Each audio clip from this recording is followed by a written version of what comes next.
prices of everything are going up, including the price of insurance. Where we are right now, the state of the union right now, is not sustainable. You think you're buying insurance to cover you in case of loss, and then you've come to find out it actually doesn't cover you at all. Yeah. And so what are you paying for? For somebody who is not in this state, where we sit right now. So Florida is the wild, wild west right now. I have so many of my clients that moved here a year before Hurricane Ian, and now they're gone.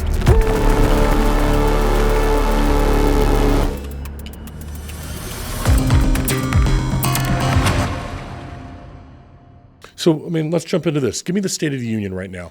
Somebody who is not in the state of Florida. Maybe they're not a contractor here. They're not a PA. They hear about Florida being it seems like we're in the news for everything, whether it be Florida man. Right. Exactly. Yeah. You turn on Instagram, it seems like we're, a guy hides in dumpster, Florida. Yeah. But also contractors, attorneys hear about Florida when it comes to law changes in the property world too. Yeah. Give me a little bit of the state of the union, Mohammed, for somebody who is not in this state. Where we sit right now? What are some of the recent changes? What are you seeing? So Florida is the wild, wild west right now. Yeah, I agree. There's been a lot of changes, and I tell people it's like a pendulum swinging, right? So honestly, there needed to be a correction. If I'm being honest, there needed to be a correction because there was people who were overfishing the pond or killing the golden goose and taking advantage. And so the pendulum rightfully corrected, but then it was an overcorrection. So that's where we are right now. And I try to be optimistic and remain hopeful that maybe the pendulum will swing back just a little bit, because we need it to be corrected. Because where we are right now, the state of the union right now, is not sustainable. It's just not. Something is going to give, whether it's the mortgage companies telling the insurance companies, like as we've already seen with Fannie Mae's new guidelines, that, hey, these ACV policies are not going to fly. They do not comply with our guidelines. Whether it's a 10K water cap, there's a lot of things that we can talk about. We're going to talk about right to repair. These are really problematic policy language that they're allowing in there. Binding arbitration, that's a new one that we're starting to see now. I mean, again, it's going to screw the consumer. It's going to leave them holding the bag. And it's going to get to the point where you have what I call illusory coverage. You think you're buying insurance to cover you in case of loss, and then you've come to find out it actually doesn't cover you at all. Yeah. And so what are you paying for? Yeah. And by the way, paying not just like, a fraction. Premiums are not going down. You're paying more and more. So the state of the union in Florida is the fact that, so before COVID or during COVID, people started moving, right? So I have a lot of Hurricane Ian victims literally bought houses the month or two before Hurricane Ian, or moved that year or the year prior. So had only been in Florida about a year.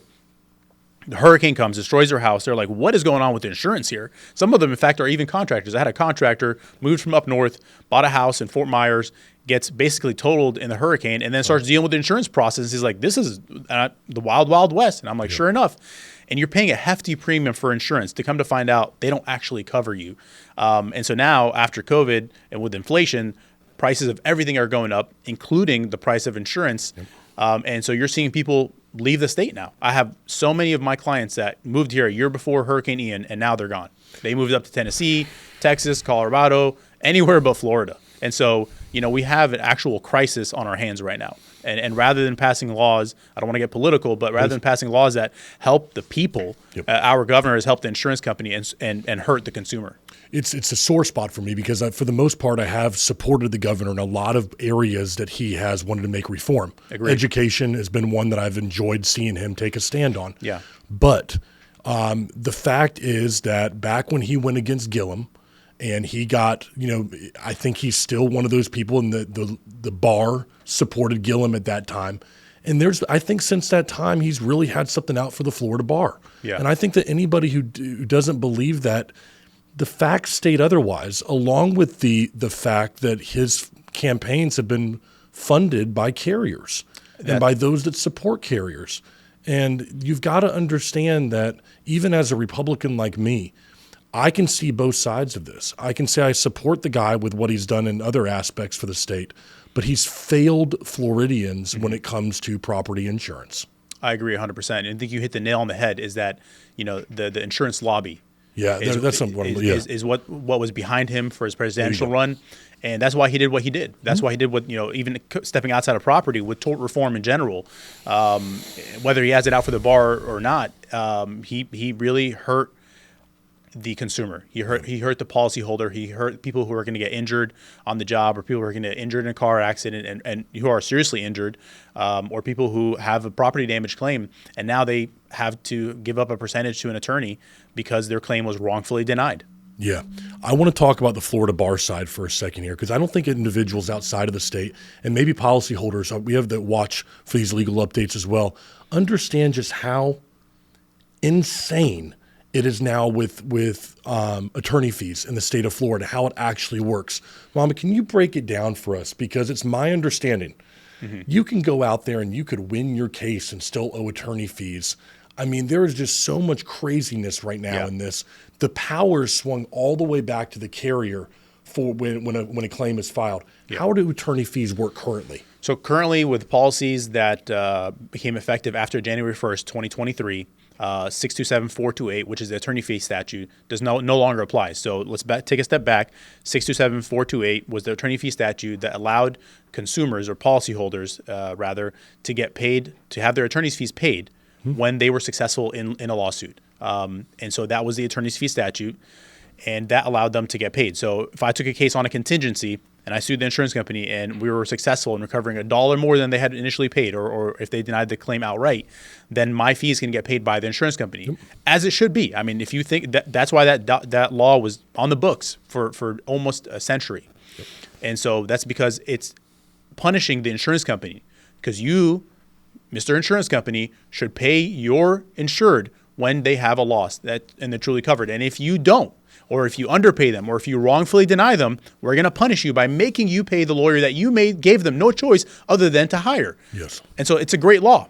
I loved it.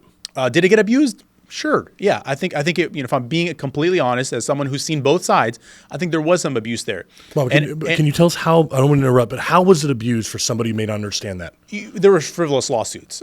There was, lawyers who took advantage, and so they immediately try to rush to court. And just to trigger that confession of judgment and get their fees paid. Got it. But at the same time, the insurance companies can't just point the finger at public adjusters or at lawyers or at contractors, AOBs. The insurance companies always have the boogeyman, and they're always going to be pointing the finger at them and saying, look, that's the boogeyman right there. And if you go back 20, 30 years, you'll see that there was always a boogeyman, and they're always blaming something. I mean, go back not even 20 years. Look up 5 years ago with the AOBs when they passed the AOB legislation. What happened after that? Did the premiums go down? No. Did they start acting right with the claims and decisions? No, it went back. In fact, if you go back a little bit more, from 2006 to 2016, there were no hurricanes in the state of Florida. Yep. Sinkholes were a big thing. Sinkholes were a big 14, thing. Yeah, 15, right, I think, but there were no hurricanes. Yep. And so, what happened to all those premiums that kept going up year after year after year? Then they started pointing the finger at public adjusters. Then they started pointing the finger at contractors, whether AOBs or not, and then attorneys. Yep. So they passed. They repealed 627428. So now there's no more attorney's fees. So now we're on straight contingency, similar to a car accident case, right? So it's good for the consumer because they're not paying for an attorney up front. They don't have to put down a retainer $5,000, $10,000, and their attorney is still taking the risk. But in return, we are no longer getting an offset for our fees. We are having to take our fees out of a percentage of what we recover for that consumer. And where we differ from car accident cases, where there's bodily injuries and there's insurance limits and all that, the difference there is you have future medical expenses. In a property insurance claim, it's a little bit different because you have the cost to fix your house. Now, there's a little bit of price and scope. There's a little bit, of wiggle room, I call it, in terms of the estimate, how much it's going to cost to replace your roof. You can go get 10 different quotes for a roof replacement, and you're going to find that, there's a variation, maybe $15,000, $20,000 difference between those 10 estimates. But it's not a lot, right? No. And so when you're having an attorney take, a 20% cut out of your recovery, that's really going to hurt you, and that's going to leave you holding the bag there. You're never going to be made whole. That's what that law ensures, that you will never, ever be made whole. And so does that incentivize insurance companies to act in good faith? I think it's quite the opposite. I think it incentivizes them to deny claims and to challenge the policyholder to then say, go get a lawyer. Is it worth it, Mr. Policyholder? Is it worth it for you to give up 20% of, or 33 and third, or 40%? Because the Florida bar rules actually allow contingency contracts up to 40%. Yes. And so then they're, especially for smaller claims, $10,000, $15,000, you're probably not going to find a lawyer to take that claim. That's so true. So there's two things that jump out to me there, but the last part there is so true. we have a $20,000 claim, and an attorney isn't going to want to take a claim like that, $17,000 to $20,000, the average roof cost here in the state of Florida around that time right there, because it's not worth it to them. Right. They know that they're going to have to cap their fee at, let's say, the 20% mark or something like that, and it's not going to be worth it to them to take that case on. The other thing that you mentioned right here, which I think is important for consumers to understand, is this new law takes any incentive away for the carrier to go ahead and settle on a claim. In fact, it de-incentivizes, I can't say the word, for them to do that. Yeah. Because they know on your side, your fees are going up. On their side, they're sitting there going, oh, we'll wait this thing out. You want to keep on filing, keep this thing open. Right. Your fees are just creeping up on your side. I don't have to pay anything. So right now, there's no incentive for that carrier to go ahead and close this claim out quickly. They can drag this thing on. And that's not doing the right thing by a consumer at all. No, not at all. And you know, going back to 627-428, you take a $10,000, $20,000 claim, the more you work that file, the more you're going to get paid as the attorney. Because if you take that case to trial, well, now all your attorney's fees are triggered. In a contingency case, the insurance company knows that you're not getting those fees on the way back on the back end. So you have no incentive to litigate this, and they have every incentive in the world to make you litigate. Yes. Because you're capped. You're getting 20% of $20,000. Sure, we'll take this case to trial. Are you going to take it to trial? Yep. Right. And so, no, it's not worth that lawyer's time to do that. And I agree. But then just the reputation in general, let's just say you did take it to trial. Mm-hmm. And then on a $20,000 claim, what? You're going to take $15,000 of it, leaving them with $5,000? That's a best case scenario when we go to trial right now. That doesn't look good for the attorney. Mm-hmm. It doesn't look good for the homeowner. And then the carrier is sitting there going, we're doing what we got to do over here. Yeah. The fact of the matter is you probably wouldn't take a case to trial for $20,000 dispute. If you did, it would be based on a proposal for settlement. If you'd send us a reasonable proposal for settlement to the insurance company and they don't accept it, you could, and it's a risk, but you could trigger attorney's fees at that point. But the risk would be how much you're able to get above and beyond the PFS. Exactly. Yeah. And that's a whole other side of this law that I'm not going to dive into too much detail right now. But what I really wanted to get across is just how insane it is right now with the attorney fees here. It's taken the power away from the consumer, from the policyholder, and put it back into the carrier's pocket. Right. And like you said, this pendulum didn't need to swing back this way. I really believe there was a simple fix for this, which is you win your case, you win your case. Right. The winner pays. I mean, if you feel like you've got something good right here, then let's take this thing and we're going to take it all the way. Yeah.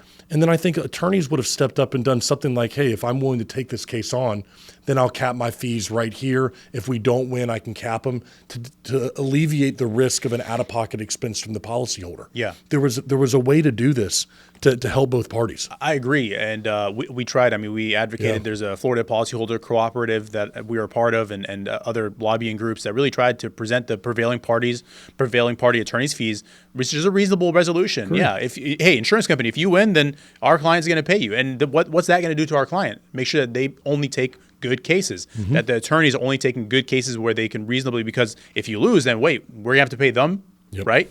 And so that is a reasonable resolution that fixes the problem without hurting the consumer. Correct. I'm glad we shot out on that. I wasn't sure about that. We haven't talked about that off camera. Yeah, no. Tell me about some of these other ones. We talked about the attorney fees because I want to get the real state of the union that we're having right here. Binding arbitration is another one. I think we saw this like 2D or 4D, one of those that maybe it was 287. I'm not sure. Yeah. But that came in this is very recent. What are they doing with the binding arbitration side now in policies? So it's very recent. I haven't personally handled one of these yet. I've seen other attorneys. We've been talking about them. And it is what it sounds like, binding arbitration. So if there's a dispute, before filing a lawsuit, in the policy, you're waiving your right to sue, and you are, as an alternative dispute resolution measure, going to an arbitration panel. And these arbitrations, they never, I mean, I don't like to use the word never, but they don't come out in the favor of the consumers. Mm-hmm. They don't. Well, it's as well, a lot of times consumers not understanding the process won't get proper representation. Yeah. I did collections for a while for contractors before I got into doing media. Mm-hmm. I know, long story. But there were times where we would have to go to you're the muscle, right. literally. Literally, yeah. But I mean, we would show up to these arbitrations because we were the collections company representing perhaps the contractor or something like that. And I would just be there basically to say, yeah, you know, we did our job. We made calls. They told us, we sent these letters. I was basically just saying we did this work to try to collect the money. So we want to get our collection fees. At that time, that's what I was doing. And it was amazing to me. I'd see a homeowner just show up there, you know, having some documents and stuff, thinking it's just going to be a walk in the park. Yeah. And then the attorneys show up on their end and just wipe the floor with them in an arbitration, not understanding what the process was at all. Yeah. These things are not fun. Well, you know, I can't blame the consumer or the policyholder because, as we know, the insurance companies spend millions, if not billions, in advertising to convince you that they're a good neighbor and that you're in good hands. Oh, yeah, man. And all these other slogans, and people believe it. They think, oh, yeah, I have. You know, one of the terms I really hate is people say, I have full coverage. Oh, no. There's no such thing. Full coverage is a misnomer. It's a myth. It's an urban legend. It does not exist. There's no such thing as full coverage. And the other thing is you hit the nail on the head saying education. How many homeowners are being educated on the policies before they purchase them? The fact of the matter is agents need to do a better job. If I'm going to call anyone out today, it's going to be insurance agents. You need to do a better job of educating your customer about what they're purchasing or what they're leaving off the table when you're giving them just these numbers, because people are going to look at it and say, oh yeah, that quote looks less than others. I'll go with that one. Well, what do you know, like when you look at People's Trust Insurance Company, PTI, they do the right to repair. That's right. Do you know what the discount is on an average PTI policy for the right to repair? No. $100. Wow. And it's currently an option right now that somebody can choose, right? Correct. Yes. Yes. Maybe not with PTI, but on a lot of other policies, it's an option. Yeah. Or if you look at the 10K water cap, which I think is one of the worst things that people need to make sure that they don't have on their policies is. Let's talk about it. Yeah. So a 10K water cap, a water damage claim, kitchen, your kitchen sink supply line breaks, floods your whole kitchen, including the mitigation, which is to dry out the property. The most that you can get is $10,000. And it pains me when I have a homeowner call me and say, hey, my insurance company denied me. And sometimes I can even tell immediately just from that initial intake message that I get says, the insurance company paid me $10,000. They're not giving me anything else. I immediately know they have a 10K water cap. And it screws the consumer completely because, I mean, even say a small bathroom, not even a kitchen. A kitchen obviously going to cost $30,000, $50,000 easily. Yeah. But just say a small bathroom. That'll cost you more. Just the mitigation alone to dry out the property, 4 or 5 days of machines, gutting out any wet building materials, it's going to be more than $10,000 or at least up to $10,000. And now the entire rebuild is on you. I have a case that I'm currently handling right now. The mitigation alone was $24,000. He got a check for 10, sayonara, see you later. And he calls me up and he's like, what's this? And I said, that's the policy you had. I had no idea that was there. That's what they always tell me. I had no idea that was there. Right. Why? Because insurance agents educate your customers, tell them what they're buying and what they're not buying. Because they're calling people and saying and that's why I kind of go back to what I was saying earlier, illusory coverage. You think you have full coverage. Yep. No, you have what the policy has in there. And if you have a 10K water cap, if you have an actual cash value roof payment schedule, which is they will deduct the age of your roof. So if you have a 15-year roof, you're getting 40% of what your roof's worth. And that's what you bought. So no matter how good of a lawyer I am, I think I'm the best damn lawyer in the world, I'm not only going to get you what the policy requires to get paid. Yeah, and that's your best case scenario. You got an ACV policy, not an RCV type policy, right? Right. I want to talk about this flood word, though. As a warning, can you help me out with this to consumers? Because this word flood is different. Yes. And it means something when you're talking about a claim because there's, I guess you could say, water coming up and water coming down, right? Right. How does that work in the difference between the two? And how is that affected by something like this 10K water cap? Can you break that down for me? Yeah, good point. I use flood in the layman's terms because people use, 2 words I would say to avoid whenever you're talking about insurance: flood and mold. Those are the 2 words you want to avoid. possible microbial growth is what I like to refer to, or better yet, water damage, because what came first, the water or the mold? No, the water came first, so it's really water damage. But so the reason that we're making this distinction, Patrick, is so the people who are watching this know is that policies have certain limitations and exclusions. One of them is mold. Another one that is not covered on a standard homeowner's policy is flood. And flood is rising water. Any water that's ponding or sits and then rises from the exterior of the home into the interior is flood water that is not covered under your insurance policy. And, Fort Lauderdale a couple weeks ago had a major flooding event, as did Miami. And a lot of those people or homeowners are not in flood zones, so they don't have flood insurance. And your homeowner's policy will not cover you. We saw that too in Hurricane Ian. Lake was it Osceola? What's the big lake here? Yeah, the big one. Yeah, I know what you're talking about. That flooded where people didn't have flood insurance, and your homeowner's policy does not cover that. And so that's a rightful denial. I can't even say the word correctly because you don't see it too often. Well, right, it's usually wrongful. It just doesn't come off the tongue. Right, the insurance company's right. What? You mentioned a minute ago that I just want to make that distinction. I appreciate that between the 10K water cap it's painful when you hear it. I've seen comments on some of our videos in the past. We do like insurance updates like this, and you see people talk about it in the comments section, and it's nothing to joke with. I mean, you've got real damage, and you've got to put your home back together. Yep. And if you don't have the money to do that, I think that lends to predatory lending, where people are looking for, where am I going to get $50,000 from to put my life back together? And it's sad, man. It's sad because they think they are fully covered and they're not. Right. And the people that oftentimes need that money the worst are the ones who are most adversely affected at their worst time of need. Yeah. I want to talk about this last thing you mentioned, two things, and then I want to talk about where I think the solution comes from. Because you mentioned mortgage companies a minute ago, so let's come back to that. This right to repair thing, $100 difference. What is it? And could we see it in more policies in the future? For now, we are seeing it. Insurance policies tend to not be linear. So what I mean by that is they ebb and flow. And so one insurance company will try something, see if it works out, then they'll switch their model to something different. So we're seeing that right now with right to repair. We've seen it previously where some companies tried it with sinkholes especially. It didn't work out, so it kind of went away. And now it made a return with a lot of the water damage claims.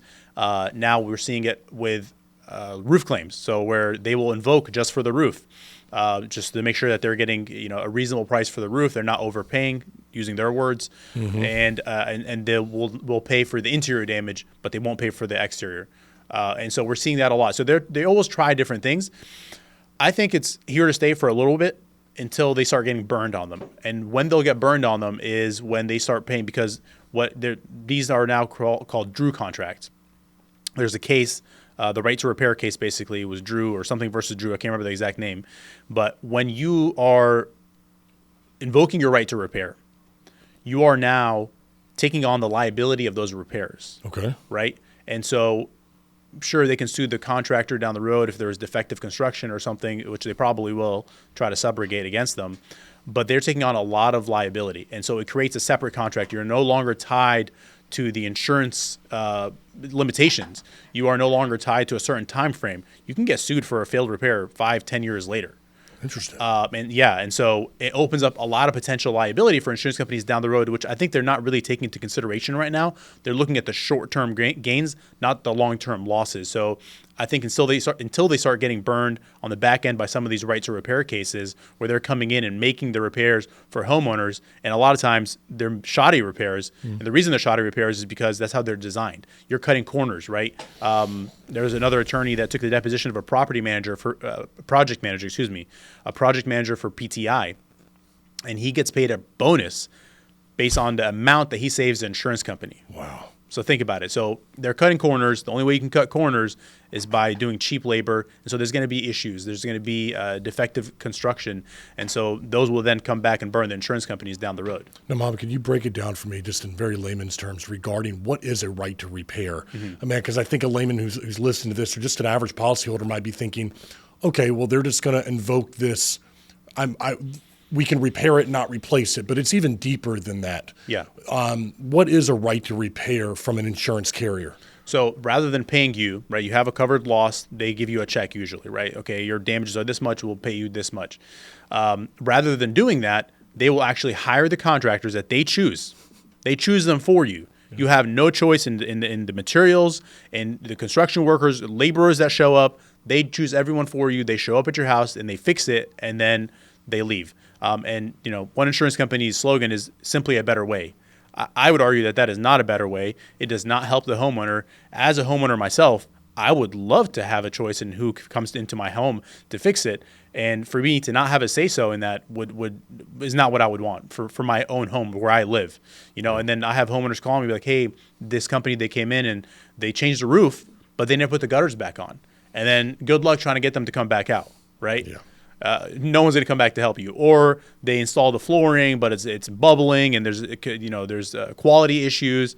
They're not coming back out to fix it. The whole point is the quality issues because it's cheap labor.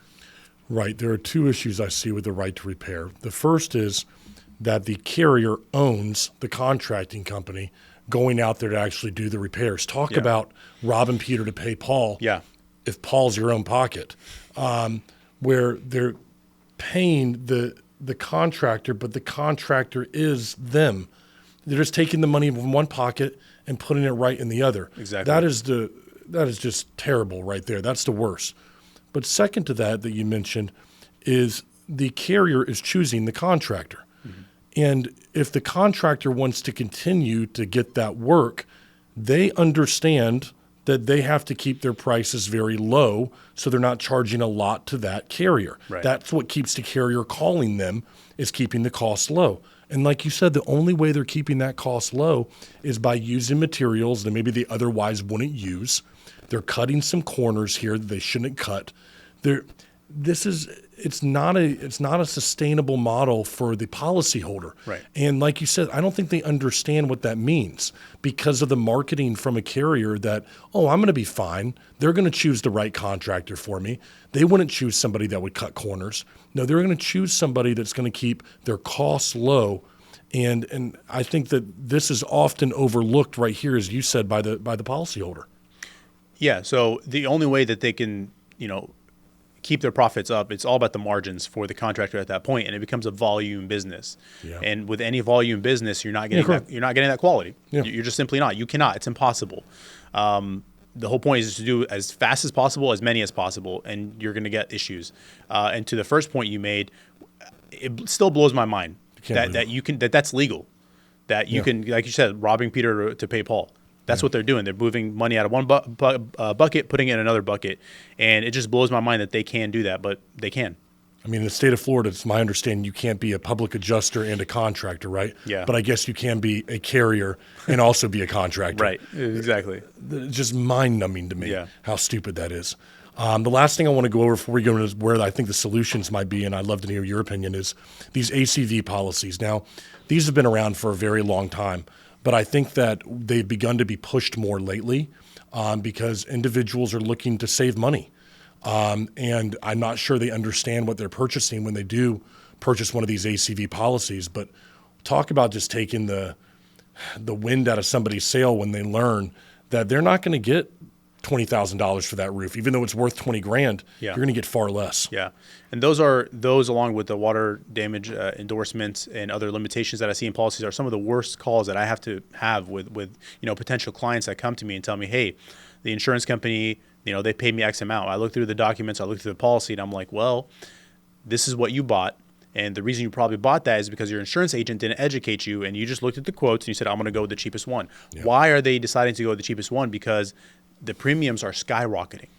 Going back to the State of the Union, you asked earlier about Florida, the premiums are skyrocketing. The cost of living, the affordability crisis that we're in right now is really unsustainable.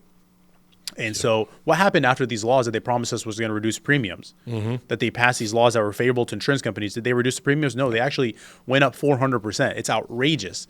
And so it's really becoming unaffordable. So they're looking at their quotes and saying, well, you know what, let me just go with the cheapest one. But that cheapest one has significant limitations. So, you have high deductibles, you have roof payment schedules. So you're only getting a percentage of what you are actually going to need to replace your roof. Yep. And it's a real problem. And, the mortgage companies, I think that's part of going to be the solution right there is the mortgage companies are going to start requiring homeowners to have policies that actually cover them, Yeah. because that's their asset, that's their risk, and they want to make sure that it's protected. Yes. So let's jump right into that, because I agree. The only entity that has the money, the power, and the clout to fight back against the insurance carriers is not going to be the Florida bar or contractors out there. It's going to be the mortgage companies. Yeah. And I don't believe that until mortgage companies feel the pain. I was at a real estate event a couple months back talking to a couple mortgage brokers, and I'm like, why aren't you guys getting involved with this? Yeah. And they explained, like, why would we now? There's no pain point right now for, a Countrywide or something like that. And is that your feeling as well? It's going to take some people walking away from these homes to go, I can't repair it, so you take it back for these mortgage companies to get involved? I think that's what it's going to take. And it's going to take either people walking away from their homes or people just not having insurance at all. Yeah. Because, I can't afford this, and it's illusory coverage anyway, so I'm just not going to have insurance. And even though the mortgage company requires it, I'm just not going to do it. And then they get forced-place policies, and they get foreclosed on. I think that is what it's going to require. Yep. And to your point, it always blew my mind. It was nonsensical that mortgage companies didn't want to do anything. I had cases that were forced place policies, and I don't like forced place policies because the named insured is actually the bank. So a forced place policy, as you know, is where the bank actually buys insurance because the homeowner didn't buy it, and they force it onto the homeowner. And usually it's very poor coverage and a lot more expensive. And I had cases where I was, talking to the representative from the bank and being like, hey, they underpaid you. They denied it, or they did this, and you can go after them for more money. And they're just like, no, we're fine. Why? I don't understand it. So, I think that's what it is going to take. And unfortunately, I feel like we're on the verge of that happening in Florida. Yeah. And I hope it doesn't. As a Floridian, I hope it doesn't. But I really feel like we're on that verge, because unless these premiums start coming down, unless they start passing or providing policies that actually provide coverage, people are waking up to the fact that I am paying a lot in insurance for something that doesn't cover me. Yeah, I think we're right about to that perfect storm per se. Yeah. We have another large hurricane that hits Florida, and then people take out their policy out of the drawer and they go, great, now it's time to use it and to understand it, what I bought back in February 2023. Yeah. They don't have the coverage that they want. They can't go after their insurance company. Then they've been denied or underpaid because of attorney fees. They have attorneys that won't take the cases because there's nothing in it for them right now. Yep. And all of a sudden, this perfect storm goes to, how the heck am I going to get $50,000 to repair this home? I've got water that is set in. I've got mold. Let's just say that for right now. That's set in on something like this. And now you've got a really terrible situation. And I only say terrible briefly because maybe that's what the state needs for mortgage companies to go, whoa, this is out of hand. Yeah. Because it looks like the person living there has been paying thousands upon thousands and they can't get their home repaired. What are we paying for here? Yeah. And as you mentioned earlier, it'd be one thing if all these laws since Senate Bill 76, what was that, 2019? If all these SB 2D, 4D, 287, all these that have been passed, these special sessions, if we were starting to see premiums go down, okay, maybe we're starting to see some of the fruits of the labor right here. Yeah. But we're not. We're not. Premiums are only going up for homeowners, and their coverages are going down, and their ability to fight back is going down. Exactly. So premiums went up, coverage went down, and less incentive for the insurance companies to act in good faith, and no attorney's fees. But you know what is going up?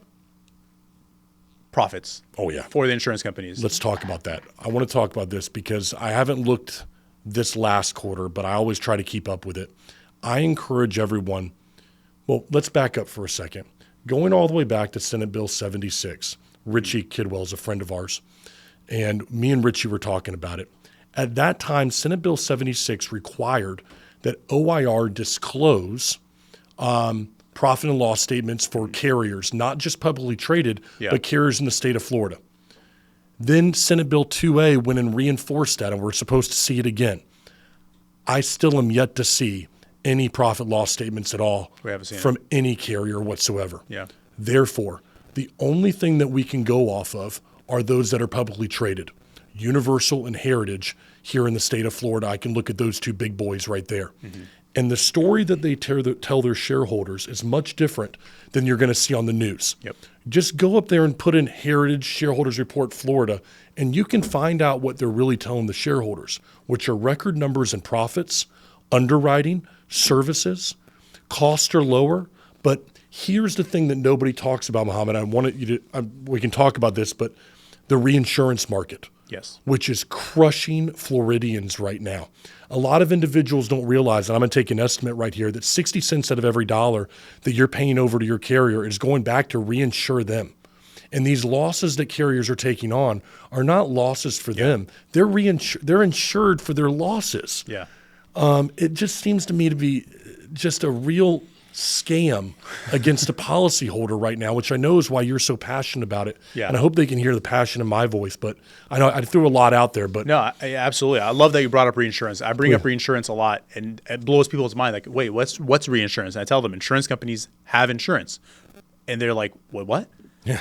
I'm like, yeah, there's layers of insurance. So Q1 this year, Berkshire Hathaway's reinsurance division netted $20 billion in profits in the first quarter. $20 billion in profits in the first quarter. So they are not only doing well, they're doing very well. And kind of this dovetails to the philosophy, a mindset I've had, if you will. It's not the right word, but I feel like corporate greed in general, whether you're talking about pharmaceutical, insurance, or all these other big boys out there, is going to be the downfall of our society. Because they're so greedy. $1 billion in profit is not enough. $20 billion is not enough. How much more can we make? How much more can we squeeze out? And so you're right. And Florida is a tough market to insure. Mm-hmm. We have a lot of storms. We have a little peninsula that sticks out right into the hurricane alley. And so, and that being said, we're also more prone to flooding now. In 100 years, they just rezoned the flooding maps, redrew them. So it's a tough market for several reasons. And we are just risk averse here, or we have to edit that part out. It's more risky for us here in Florida. Mm-hmm. And so, yeah, our reinsurance is a little bit higher, right?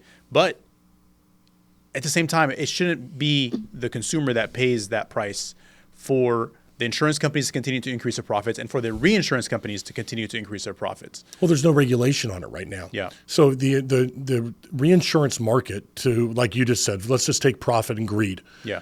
If I'm the reinsurance market, like a Berkshire Hathaway or Lloyd's of London, what I'm going to do is I'm going to go to the insurance carrier and say, I need more money. I need more to reinsure you. Carrier goes, no problem.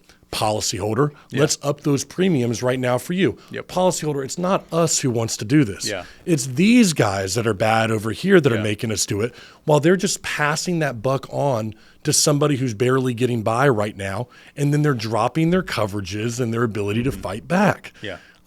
This is absolutely crazy to me. And so I've thought that, and I'd love to know your opinion about this, that, part of the solution is to begin, if you really want to take a stand, DeSantis and other lawmakers, against the reinsurance market and to regulate what they can do as far as increases to carriers in this state, so that these fees stop being passed along to homeowners, and also carriers start to care more.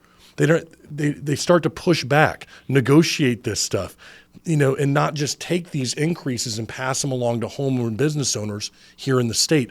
I think there's got to be a regulation right now that steps in. Yeah, I think regulation, going back to one of the first things you mentioned, is the Office of Insurance Regulation needs to actually start regulating. Yeah. And so that's when we'll start actually seeing change, is when actual laws are on the books that are enforced to regulate insurance companies. I can see you're fighting it back. Right yeah, now. I'm fighting it back. Yeah, there was an insurance executive. I'll just leave it kind of vague at that. That was really talking about how much, they care about the homeowner, and it just makes me sick. Because I'm like, no, you don't. What you care about are your profits. If you cared about the homeowner, you would actually do right by them. But the insurance company motto is deny, delay, defend. Mm-hmm. Why is that the motto? Because that increases profits, and that's all they care about is their bottom line.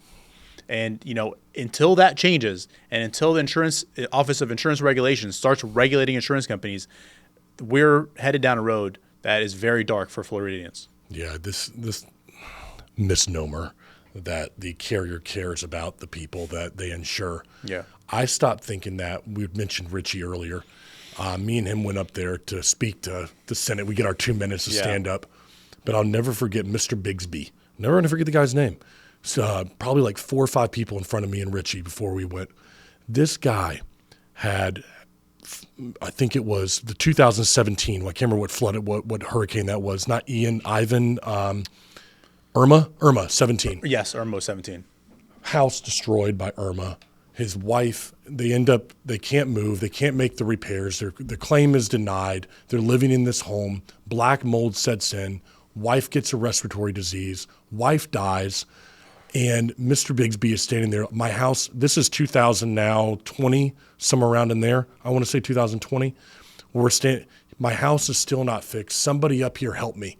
And he's speaking to Florida Senate. Yeah.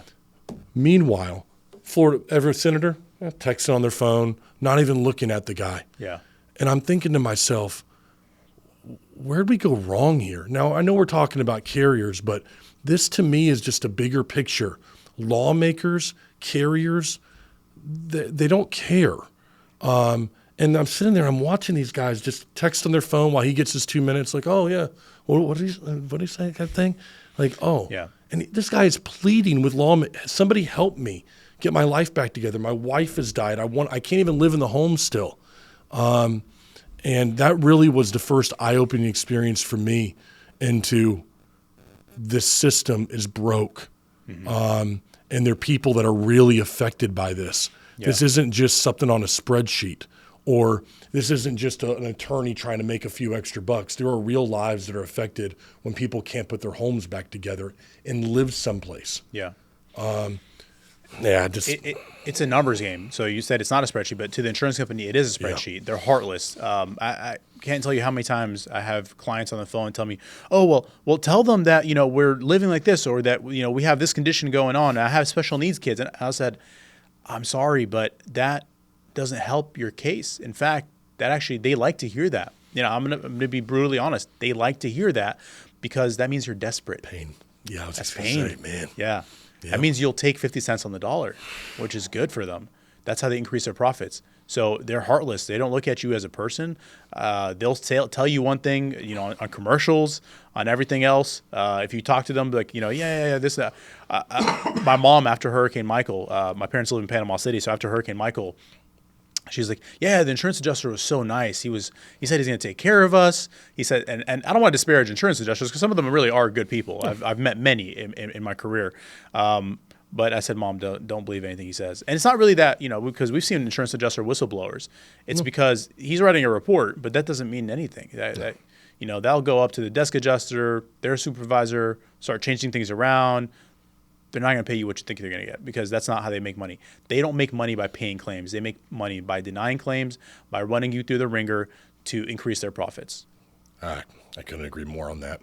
If I was going to sit there and I was going to train insurance adjusters, if I worked for the insurance company, I'd tell them to be as nice as you possibly could be. Yeah. Because what a great opportunity to sit there and say, oh, yeah, you know what? I got you. No problem. I got you taken care of. And then you blame the contractor and says prices are too high. Yeah. We're paying you a fair rate, but this contractor's trying to overcharge you. But we're doing right by you. We want to do anything. We've got your back. We've got your interest at heart. Mm-hmm. It's a joke, but for people that aren't involved in this every day like yourself, it's something that they easily can fall for. Yeah. They can believe truly that the person that they're paying monthly or quarter, whatever it is, yearly for their premiums, that they do have their best interest at heart. And I think it's a lot because they equate their carrier with the person maybe they buy their insurance from. Mm-hmm. The guy that they've worked with for 20 years who they know from a baseball field or something like that. Right. But that person has no power, has no authority. None. When the time comes that you need the carrier to pay, they're not going to be there to help you. Mm-hmm. And I think understanding your policy is something that a lot of homeowners fail to do until it's too late. They take the policy out of the drawer and go, now what? Let me try to understand this. Yeah. I'd like to know from you as we're going into hurricane season here, what advice do you have for policyholders in the state? Obviously, they need your number on speed dial at some level here, but we're going to put that in the comments. We'll put it on the section right here. But talk to me about something that, maybe they overlook oftentimes, something they should be doing right now. What do you see? So the first thing I'd start with is reviewing your insurance policy. You pull that out of the drawer right now. dust it off, and look at what your policy coverages are. Make sure that you have good limitations in place. Make sure that you don't have, look at your hurricane deductible. What's your hurricane deductible? Is it 2%? Is it 5%? Is it 10%? If it's 10%, I suggest maybe you take a better look at that, because it's not saving you as much as you think it's saving you, and you're going to pay a lot more for it. So first place, start with your insurance policy. Make sure you have the right coverages in place. The second place is take a good look around your house. Take pictures of every room, especially the contents. What we call personal property, but people get confused by that word. Is like, well, my house is my property. No, personal property is if you took your house upside down, flipped it, everything that falls out is personal property. So you're talking furniture, you're talking drapery, you're talking kitchen appliances, right? Things that aren't affixed to your house. Take pictures of those, because in a total loss situation, and there are total loss situations where homes have literally been wiped off the face of the earth, you can't put back what you actually had in that house mentally. So take pictures of everything. So that's another place to start out. Walk your property around, take a video, whatever you need to do, because you can pause the video and, oh yeah, I had that lamp there, I had this, so I had that rug. And plus you have proof to present that to the insurance company, because the insurance company will not take your word for what you had in your house. A lot of times you have to show them. The third piece of advice, and that we talked about earlier, was mistakes people often make. And some mistakes that people often make that I see is there's a legal principle in Florida called fraud in part, fraud in whole. And I think the place that people get caught up sometimes and do commit fraud on the insurance company, unfortunately, is like where with contents and with loss of use. That's primarily where we see them. So it's like, oh, I had this Picasso painting, or I had 500 bottles of wine. Well, where's the proof of that? And if the insurance company can prove that you didn't have that, or that you submitted a fraudulent lease agreement, then that jeopardizes your entire claim. Fraud in part, fraud in whole. So if they can prove part of your claim was fraudulent, your entire claim is now denied. And so people need to be wary of that, and don't try to exaggerate. Don't exaggerate your loss. Your loss is what you had. So that's my first piece of advice. And the second would be for a mistake to avoid is report your claim timely. Yeah. Report your claim timely, people. People, I get it. You don't want to file a claim. Sometimes you don't think your damages are as severe as they are. But then you start opening up walls, pulling back the ceiling, getting in the attic, and you're like, wait a second, now I have a big can of worms, and then you're reporting a claim several months or possibly a year late, and that's become more and more problematic. There's a new case that just came out in the 4th DCA that was a very problematic case. The Citizens Insurance Company has been winning a lot of summary judgment motions on late reported, especially IRMA claims. And so the sooner you report the claim, the better. Your policy most likely says timely report or promptly report or immediately report. And that's what you should do. If you have property damage, call it in right away and protect your property from further damage, whether that means getting a tarp on or mitigating to dry out the house properly. Get that done immediately. I want to talk about this filing of the claim, because I want you to correct me if I'm wrong here. I used to believe that a homeowner, back when I sold roofs, back when I was doing that a homeowner would tell me, if I file the claim, will my insurance premiums go up? And I would tell them, well, I guess they could. They could go up. I don't want to guarantee one way or the other. Mm-hmm. But now looking at that scenario, I believe what I should have told them is, it's not as much dependent on what you do. It's dependent upon what everyone in this community in the surrounding area does if premiums are going to go up. Yeah. Could you speak to that a little bit? Because I think that one of the hesitancies that homeowners have after a major loss is, if I file the claim, my premium's automatically going up. How does that normally work from the carrier side? Great question, and it's one that we get often, obviously, as obviously you did as well. Premiums are complicated. There's so many factors that go into premiums, and that's decided by the underwriting department. They expect claims to be filed. Insurance companies know that you're going to file a claim. So that in and of itself does not immediately flag you or cause you an issue, or may not even relate to the premiums at all. Like you said, it's more about what's going on in the community around you. Has to do a lot with about you personally.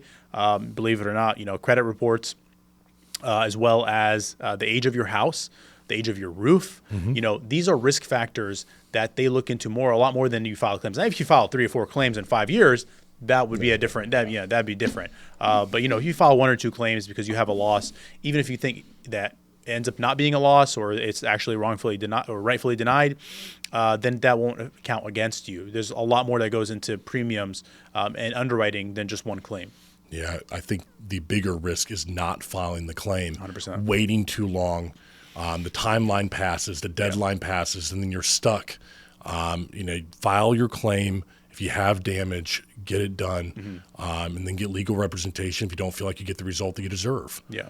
I'm going to end today by just some personal questions for you, some things I've wanted to ask you about some of your negotiating, just your mindset, okay? I wanted to ask you since I've gotten a chance to know you online. But I'd like to end with this section. Is there anything else you'd want a consumer or individual to know? We're going to put all your firm's information. If it's about your firm, great. But either contractors, consumers, anything about the law side here that you wanted to get across today? Representation matters. It really does matter. You need to have good representation. I'm not talking about myself. Just there's a lot of really excellent professionals, whether they're contractors, public adjusters, or attorneys. Have the representative, the professional in place to advocate on your behalf. Don't try to do it alone. The statistics have shown that when you're represented, either a public adjuster, attorney, or a contractor, who knows the insurance game, so to speak, because it really, truly, it is a game, your results are much better. Don't try to go and do it alone. That's when disasters happen, and then 6 months, a year down the road, you're trying to hire a lawyer to clean it up, and at that point, it might be too late. Yep. If the insurance company says we're getting an engineer, yes, they better call you. Yeah. All right? I'm just telling you that right now. I'm not an attorney, but as soon as you hear the word engineer, they need to call your firm and get in touch with you. Yeah. Just because we know where this thing is going, everybody. Absolutely. All right? I've never seen an engineering report from an insurance company that provided coverage. Great point.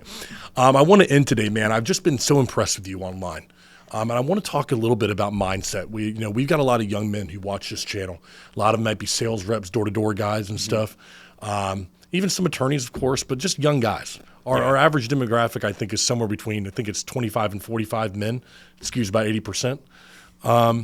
One of the things I've really appreciated about you, man, is even if you don't agree with someone, like me and you have gone back and forth online, you seek, it seems, to understand the other side. You have a really rare gift, in my opinion, of really trying to see both sides of a scenario, explain it, understand where someone's coming from. Is that how you approach a negotiation? Is that how because it seems to be a strong suit for you. Yeah, and it's not just me, my partners as well. We look at every insurance claim that comes through our doors. We look at it through the lens as an insurance defense lawyer. How would I defend this case? And the strategy is generally not, I'm not going to give away the recipe, but the way we handle our claims is we want to present it in a way where if I'm the insurance defense attorney on the other side, I look at that claim and I say, I need to call this attorney to see how we could settle it. I'm literally checking boxes like, okay, I did this. I'm trying to take away tools from the insurance company that they use, weapons that they could then use against us, right? And so I want to look at it as how would I defend this, and let me try to make this claim indefensible, right? And so that kind of like global look at things, and that's kind of my philosophy and how I approach life, is just through understanding and diplomacy. I think diplomacy is really big. I always aspired to have a career in politics, and then I realized what politics really was, a dirty game, and I don't want anything to do with it. But kind of having a diplomatic mind. And, I think traveling when I was really young also helped. Growing up overseas, I'll share a little bit of personal story about myself. I'm first generation American. My parents were from the Middle East. I call myself a Middle Eastern mutt because I'm really mixed from all different parts of the Middle East. But my mom is from Jordan, and so we used to travel to Jordan a lot.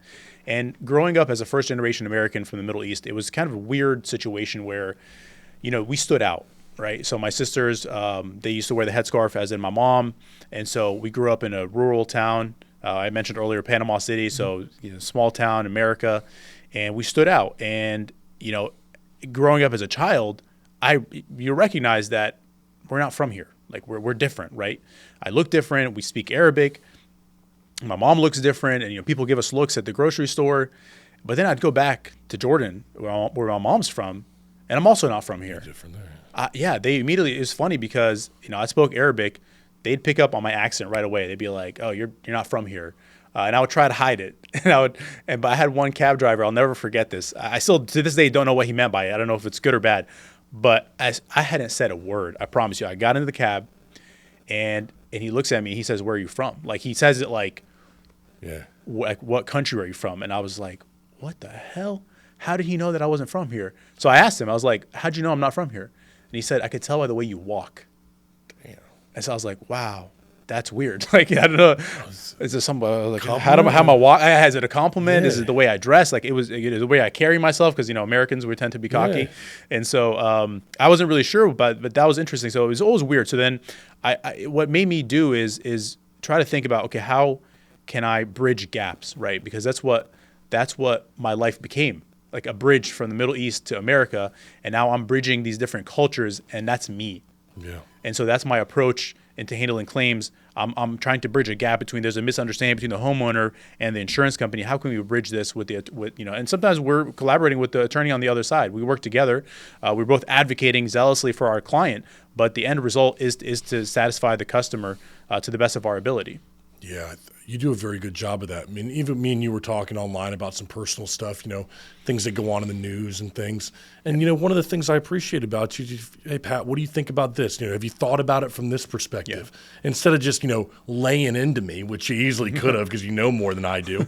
It's like, hey, man, maybe try to look at it from this perspective. If you look at it from over here, you might see this over here. Yeah. And I can appreciate that. And I think that it's a rare gift that people have, to be able to almost remove themselves emotionally and be able to see where that person's coming from. How do we get them over here? It's not an easy thing to do. No, and there's a saying in the law, which is if the facts are on your side, pound the facts, and if the facts are not on your side, pound the table, right? So I don't like to pound the table, because if I'm pounding the table, that means the facts are not on my side. So when I go to mediations, that's really my job, is to show the mediator and the insurance adjuster on the other side, like, I'm going to beat the facts, and I'm going to show you why you should look at things from my side and look at it from the homeowner side and put yourself in their shoes. I can't say that to the jury. That's a golden rule. But put yourself in the homeowner's shoes. They did all the right things every step of the way, and you didn't every step of the way. And so that's kind of like my philosophy, is like, look at it from the other side. Man, I love it. My final question for you is this. Your firm has seen a lot of success from what I can see, okay? You personally have had a lot of success in this industry. You've got a great name, a good reputation. Seems like you got a great family, all right? Why keep on doing this? I mean, what is it about? Is it truly about the individual that's up against a wall with nobody to turn to, and you feel like, hey, this is the David versus Goliath, and I gotta step in here and help? I've just been curious. I wanted to ask you this: with the success you've had and the career that you've had, what keeps you motivated? And I ask it for this reason. There are people out there that have had a little bit of success and they start to lose their hunger. What has kept you hungry and wanting to do this? Yeah. I'm glad you brought up the word hunger, because that's exactly what I was thinking when you were saying that, is hunger. Yeah. When I was younger, it was hunger for myself. I was really hungry for just proving that I'm worthy, proving that I can do it. So it was hunger, it was self-driven, it was self-motivated, and maybe a little bit selfish hunger. Now it's turned into building a legacy that I made a difference in this world. Because one of the things that I think about often, maybe I'm weird, but I think about death a lot. I think that one day we're going to die, and I don't know, I could be driving back to Tampa today and die on the way there. So death is inevitable, but we don't think about it that way, right? We think that we're going to live forever. We're not thinking about the end of our life. So I tend to try to have my mindset be, one day I'm not going to be here. And I want to make sure that people remember me for what I did while I was on this earth. And so it's about leaving a legacy that I made a difference and I made the world a better place. And so that's what keeps me hungry and keeps me motivated. I was listening to a podcast by Peter Adia the other day, and he was talking about, coincidentally, about a very well-to-do, successful lawyer, and she was part of their friends group. Their kids all went to the same school. And he said that what struck him, and it kind of changed his mindset, because he was very I think to use his own word, was selfish and very career-driven and motivated. And this lawyer, who was at the peak of her career when she died, was a very well-to-do, successful lawyer. At her eulogy and at her funeral, no one talked about her career. They talked about her, who she was as a person and who she was as a parent. And he's like, it made him think back and say, I'm spending all my time on my career and not focusing on things that really matter and make a difference and what people will remember you by. So that's what keeps me hungry and motivated. I think you're doing a great job of it, man. Thank you. I really do. I love I love what you're doing with your personal brand. I like what your firm is doing. I'm just, and that's one of the reasons, I wanted to have this conversation with you today, is that I'm supporting what you're doing, man. I think it's going to be something really special in the next 3 to 5 years. I hope so. I really do. Because I think there's a lot of these words, and CJ over here behind the camera knows, we hear the integrity, hard work. We hear all these catchphrases all the time from people. But, I want to have these conversations with people that I believe are actually living it. And you strike me as an individual that is living it with integrity.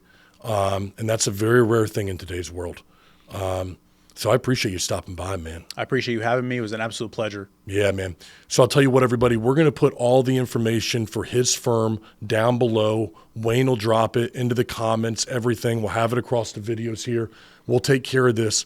You get in touch with your crew over there. I know they'll take care of you here for all my Floridians out there. Absolutely. Contractors and homeowners who are not in Florida, hope you got something out of this because, like I say, this is the place where it starts.